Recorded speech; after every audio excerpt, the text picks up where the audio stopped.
Hi YouTube, how are you? I'm doing pretty good. Just cleaning around here today. I might have to stop and go if Doug gets home. I've still got more stuff to do around the house, but thought I'd take a coffee break and say hello and wish you a good day.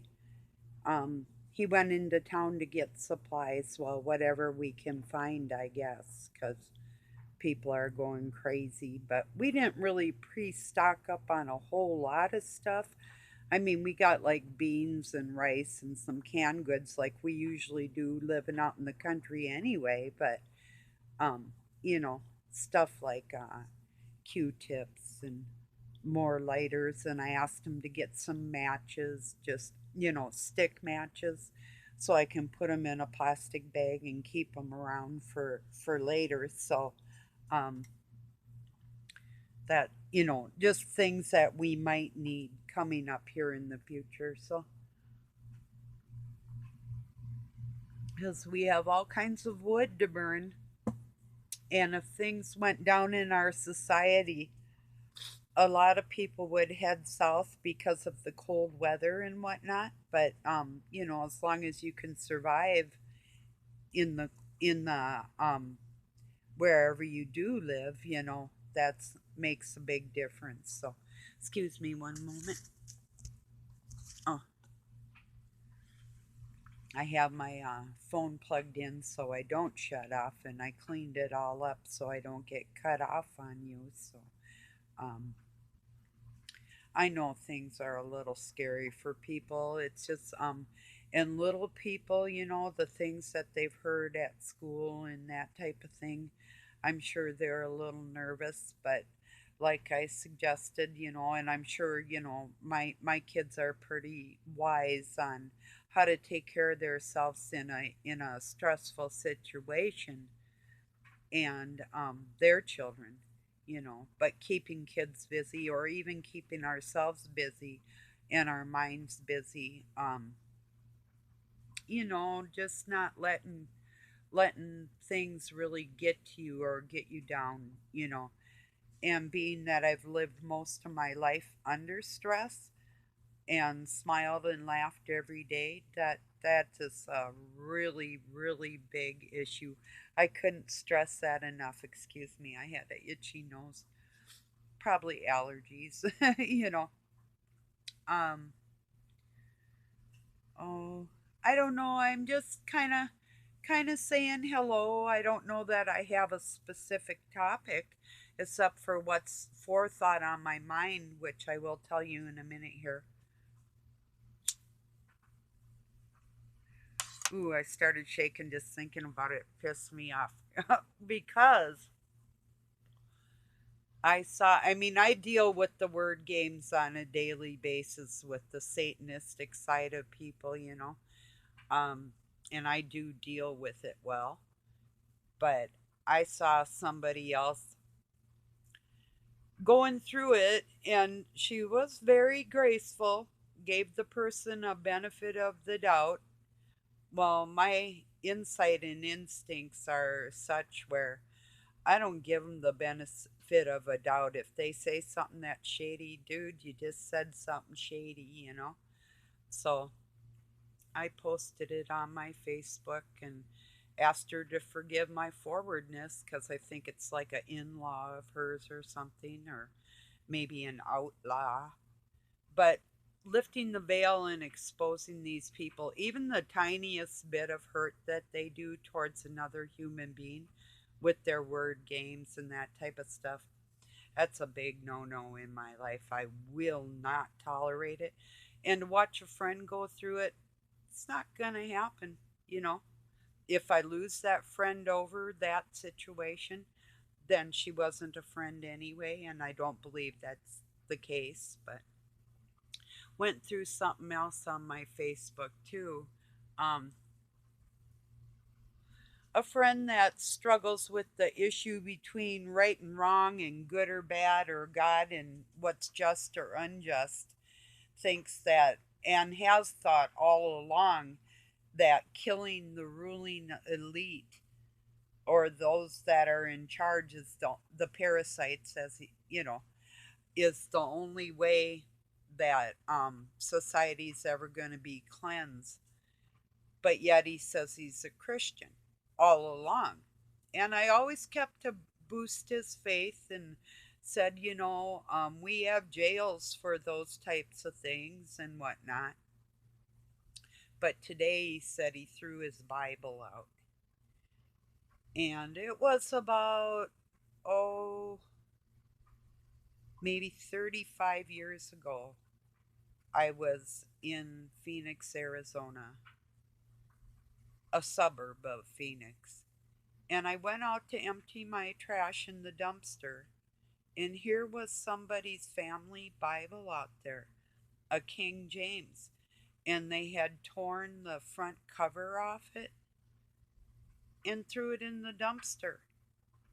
I go to dump it and I go to dump my garbage, and here's this Bible right on top. And I'm like, well, I took it out of there and put my trash in there, took it in the house, and I made all I had in the house to actually use was duct tape.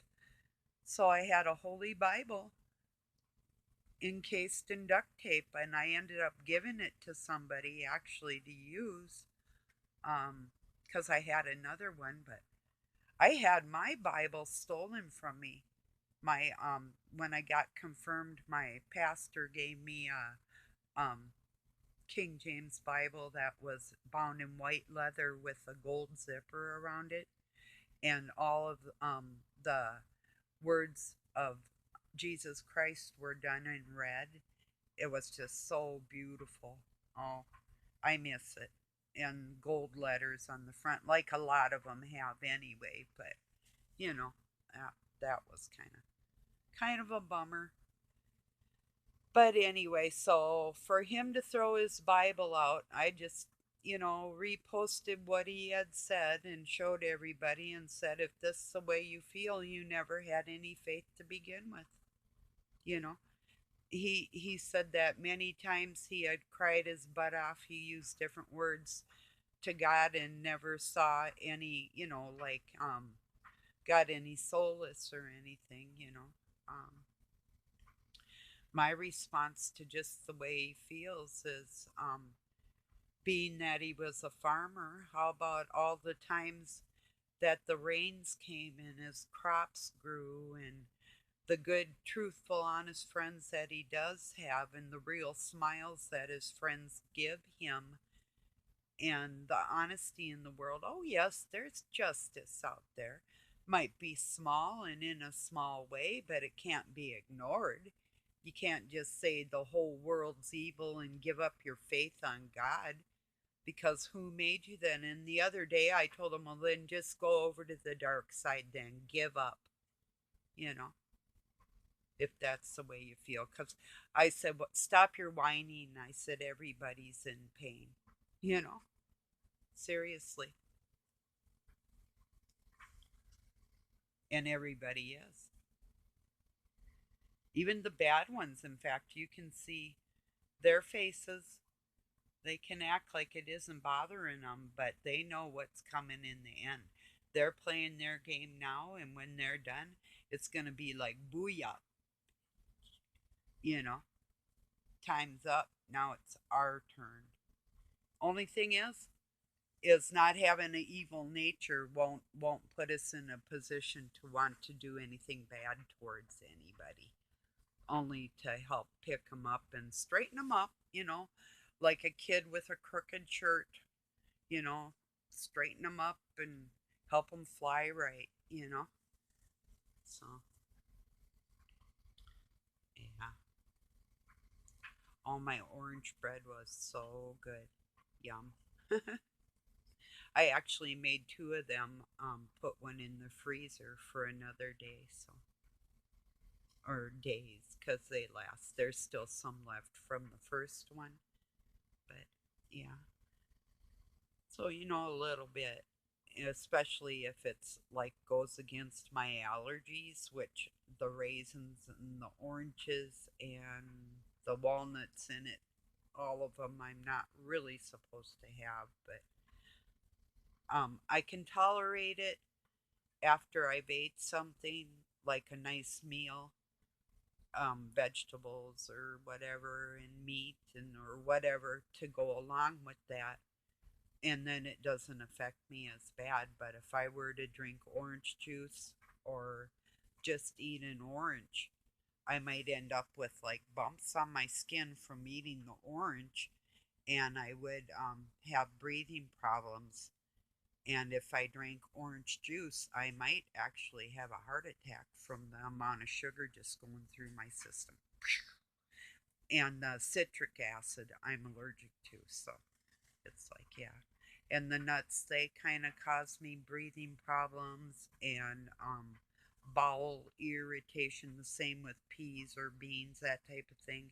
I mean, it does everybody anyway, but I actually am allergic to it. So, um, yeah. So these times, like for me, are like we have pears in the fridge and oranges. Doug can just go grab some of them and eat them. I can't, you know. So, and I can have peaches if they're fresh, but nothing. I'm not supposed to have any canned goods.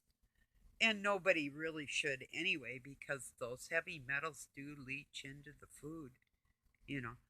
Just like stuff in plastic. We all know that if you buy something, sometimes you'll smell like the plastic on your food or whatever. It's just gross. Yeah. So things going down, in this world right now probably really isn't a bad thing, being that people will have to learn how to grow food. You will. I'm just waiting for the snow to clear. I got a bunch of seeds to put in the ground. And mushrooms are like so high in protein. I'm not supposed to have them, but if I have to survive, I can fish and I can hunt, I can trap, whatever, if I had to. But even just a mushroom, a good rule of thumb is first smell it. Does it smell buttery? Then take a little bit of a taste, put it on your tongue, wait 15 minutes. If there's no like licorice or astringent taste to it, it's probably very edible. Then after you've waited the 15 minutes after putting on your tongue, take a bite and see how it reacts inside your system. You're not going to die from one tiny little bite. I'm talking this big, the size of your pinky nail, you know. Just take a little tiny bite. If it tastes buttery, most likely it's edible. There's only a couple kinds that grow on trees that are poisonous, so most of the ones on trees you can eat. They're safe. They could be a little rubbery, but they're still protein, and you can soak them in water and cook them and make like a mushroom soup or even a broth. You can survive. You can survive off of all kinds of conifer. Every kind of pine tree, you can take the pine needles and make a tea. There's pine nuts. Um, you can dry them, crush them up, make soups out of them. I mean, they're edible. Every single kind of pine tree. The best tasting one for tea is Scotch pine, but any of them really aren't that bad. It doesn't taste like a pine cone when you put it in water. All that goes away, like smelling like a Christmas tree. It tastes more like a nut. It doesn't taste like a Christmas tree, if you see what I mean. So, but the most common mushrooms that we have after the rain, and usually in the northern hemisphere, starting in the spring and going almost through the summer, you'll find the white ones. They start little and then they'll spread out when they get older. When they start turning darker, they're no longer good, but they're called meadow mushrooms. Now, meadow mushrooms come in white and yellow and pink, orange, some of them. Now, if they look spotted and they're purple or something's weird about a mushroom, like inky caps, for instance, if you know what they are, they have a skinny stem. They're kind of brown in color, And when you squish them, the black ink comes there poisonous. You can just kind of see, but if you see something, usually they won't bleed any kind of lactose type of stuff. If you rip off a part, it's usually a clean cut. If you have one and you rip off a part and liquid starts coming out of it, like a white liquid, you might want to just take a little bit and put that on your tongue, just the tip, you know, and test it. It's not going to kill you. Like I said, the test like that is not going to kill you. Wait 15 minutes, then take your tiny little bite, wait another 15 minutes. I mean, when you've collected your mushrooms, and then in the fall, there's ones that grow specifically under pine trees that are yellow and kind of glutinous, they call them, which is, it doesn't have any gills on the bottom. It's more a solid, looks more like a sponge. But they're either yellow, gold, or tan, and they call them edible choice. They're the meadow mushrooms, edible choice. Um,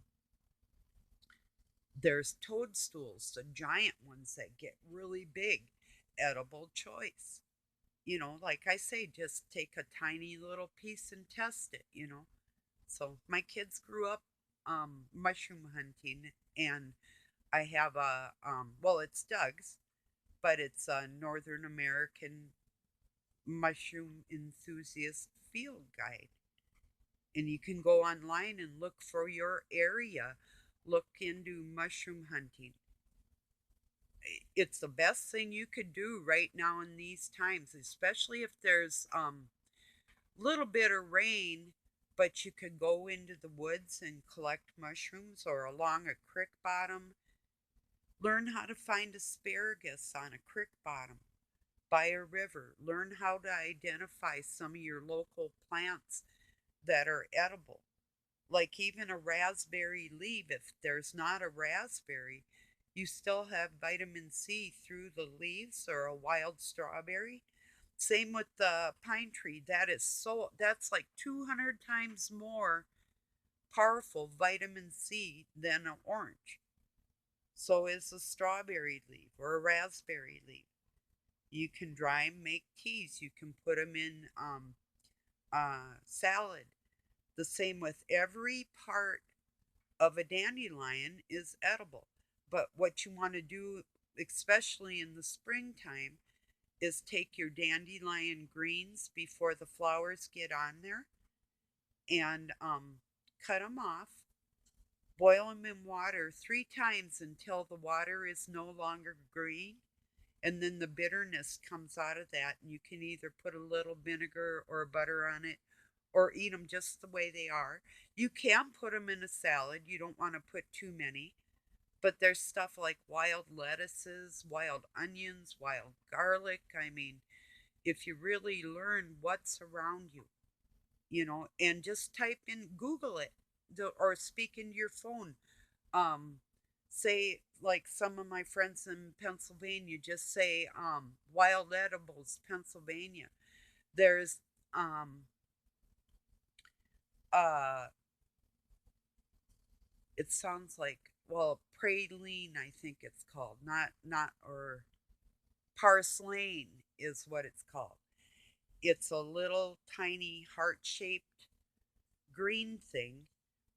The poison one has a red spot on these tiny little leaves, but the green one, and that's the difference you can tell. I mean, they mean by poison, that will not kill you, but it will give you a tummy ache. But if it doesn't have a red dot, them green things that grow like vines out of concrete and sand, and they grow everywhere.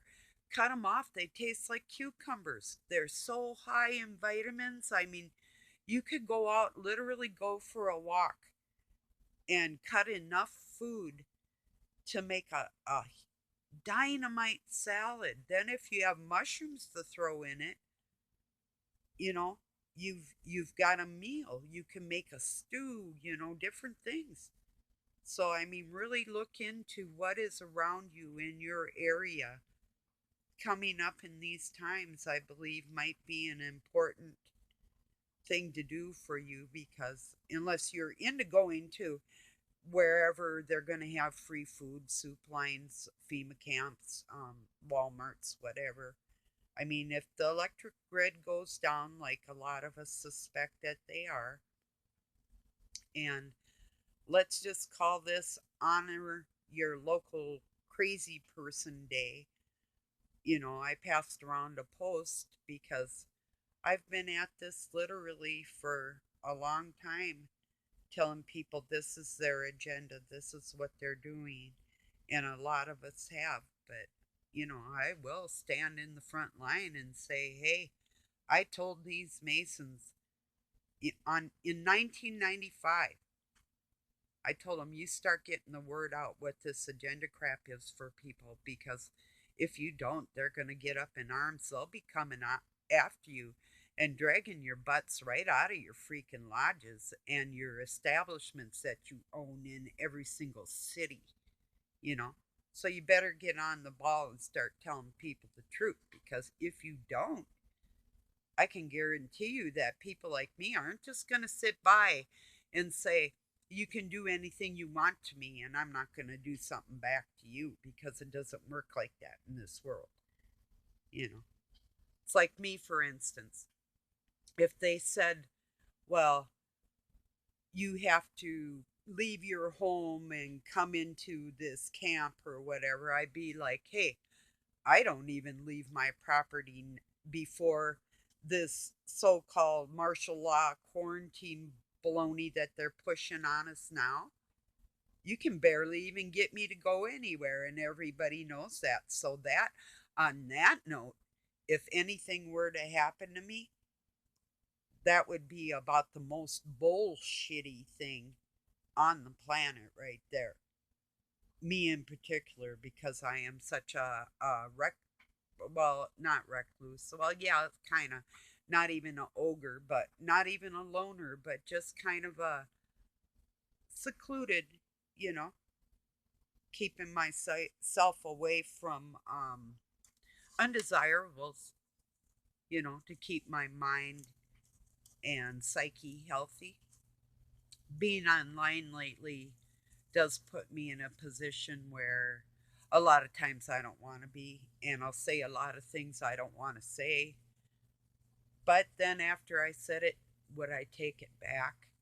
Then I got to ask myself, would I? Nah, because everything I'm saying and doing has everybody's best interest at heart. So if it wasn't for that, I wouldn't really even um, socialize as much as I do. But I have found a lot of people that I care about. I mean, I care about everybody, but there's a lot of people that are getting really crucified lately and probably have been all their lives. And when I see this type of thing, you know, I'm a warrior like that. I'm going to go after these people. I'm not sitting still. And if they dare say something to me back, well, hey, I'm still coming after you.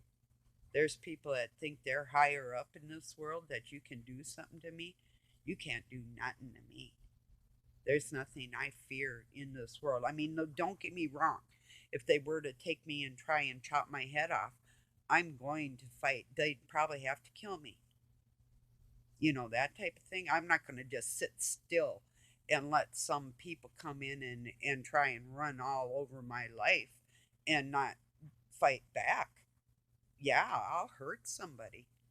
Hopefully, not to kill. I don't ever want to be put in that position. And I hope us good ones out there are not put in that position.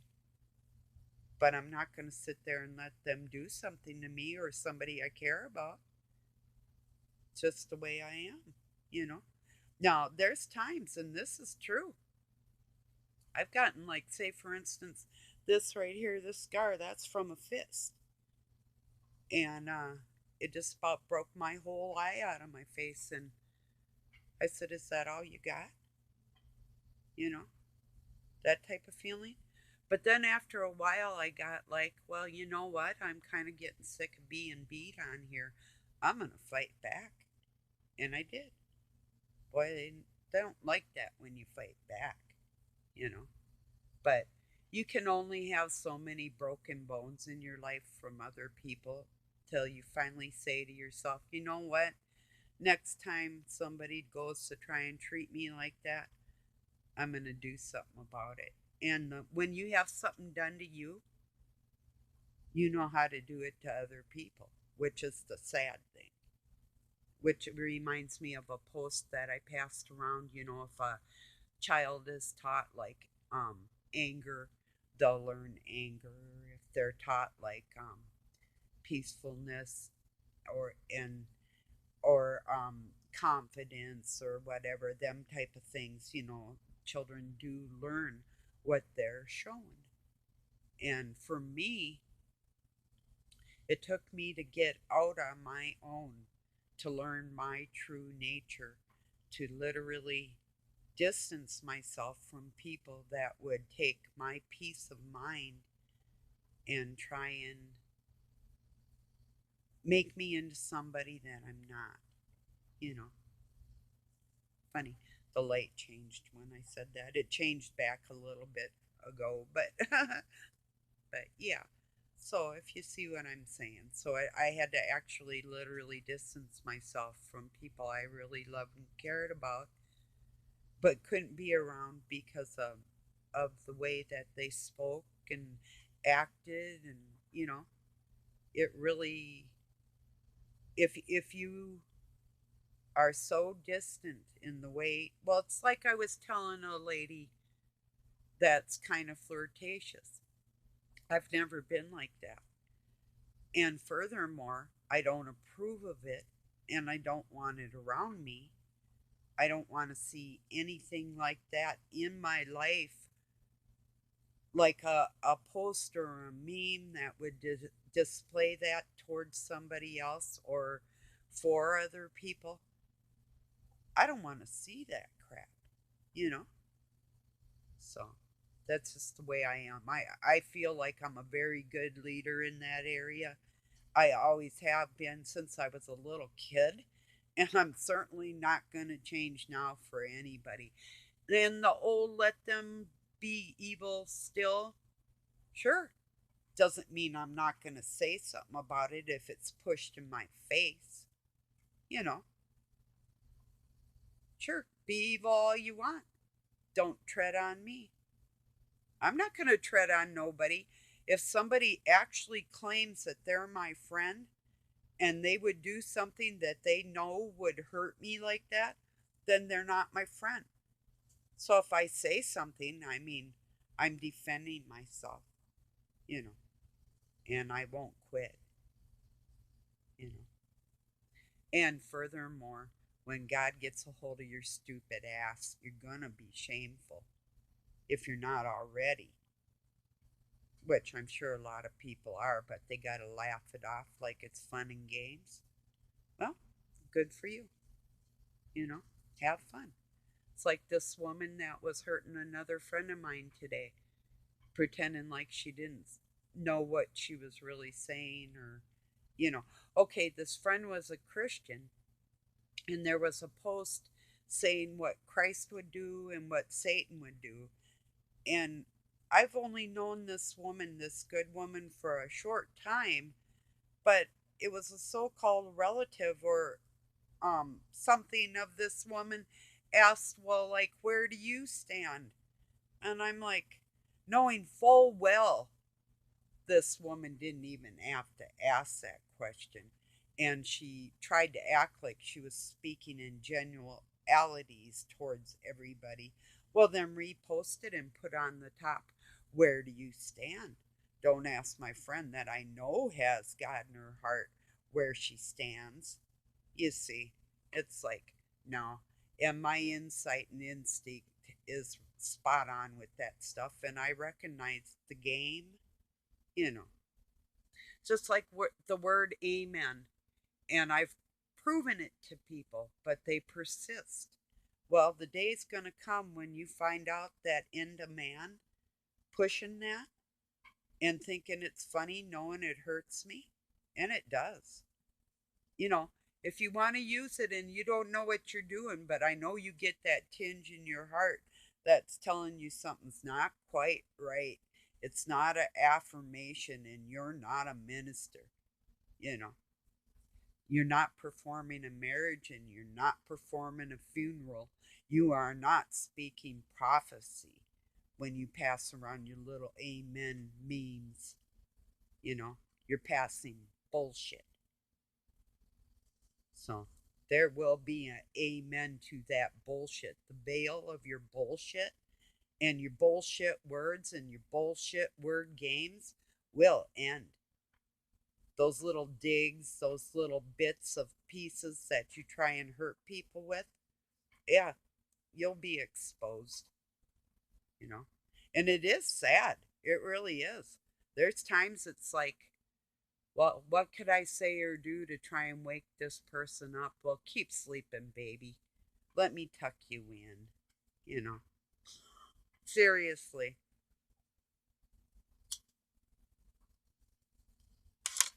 Ooh, too much coffee, I think.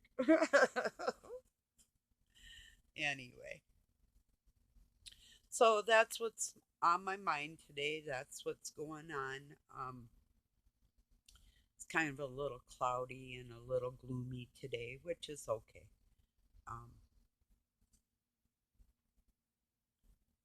not too cold, not too warm, just kind of springtime in Minnesota. But yeah, I thought I'd get on here and tell you a couple of survival tips. If you have any questions that aren't too silly about, different foods or mushrooms, but I really suggest before it's too late, you try and find some pictures of what's going to be available around your area. Because if you have powdered garlic and a little bit of flour and water and mushrooms, you can make the most phenomenal and salt homemade cream of mushroom soup. Just make your white gravy like you would with flour and water, salt and pepper if you have it, and garlic salt or garlic in there a little bit because that's what's in cream of mushroom soup.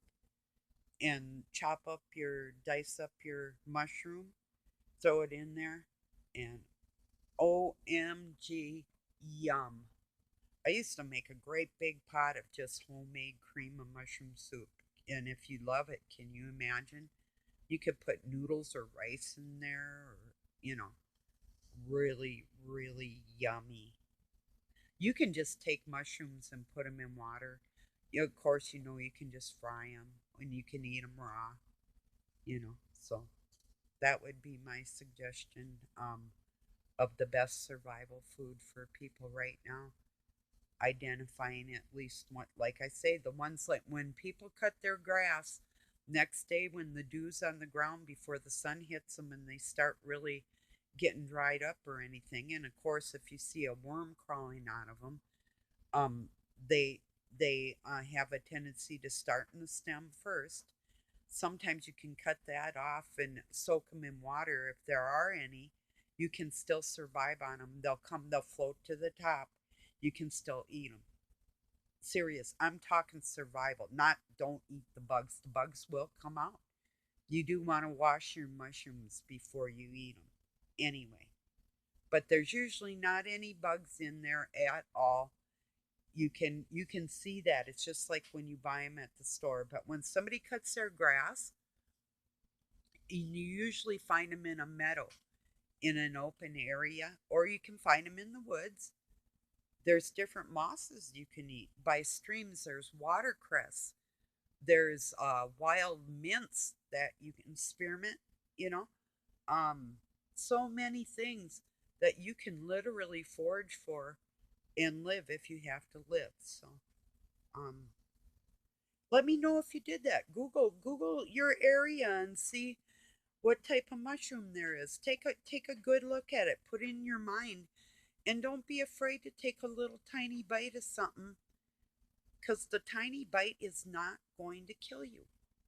Like I said, smell and taste if it's buttery, and most of them are. Very few mushrooms are poisonous, and you can learn to identify the poisonous ones, and that's really easy. If and like I say, if they look funky and smell funky, they're funky. Most likely. I've never met a mushroom that smelt good that was an edible choice in our book that um, to identify it. Puffballs, they're edible. There's big ones in the ditches around water in the springtime. There's the puffballs that turn papery, and I used to throw them. You throw them and they break open and they got that black powder puff inside them. Well, before they get papery, they're white and they're round. They're edible before they get papery, you know. So learn a little bit about what's around you, and it wouldn't be a stupid idea right now, you know, because I know all kinds of things for wound care and skin care, hair care, all these different things in our lives that I can just walk outside my door and go get if I gotta do something like that. So I suggest you kind of, and I studied it a lot all my life, but a brief couple read an article a couple times and pound it into your head. What's in your area, you know, please, for yourself. And like I said, let me know if you do. I know somebody watches me. You live in Texas. The pear cactus, totally edible, the whole thing.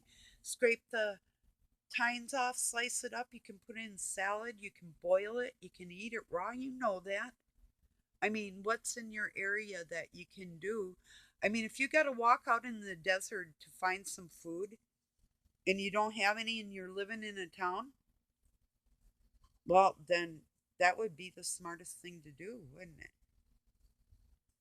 Think about, do you know how to get water in the desert? Do you know how they do that? How you dig a hole and put a piece of plastic in a cup for condensation? Do you know that you can suck on rocks and collect saliva and survive by swirling them around in your mouth? You know, you don't have to drink urine if you're smart. Learn a little bit of survival skills in your area. Okay? Peace, everybody, and love. Big time. Big time. Damn it. I love you very much. Have a good day or night wherever you're at.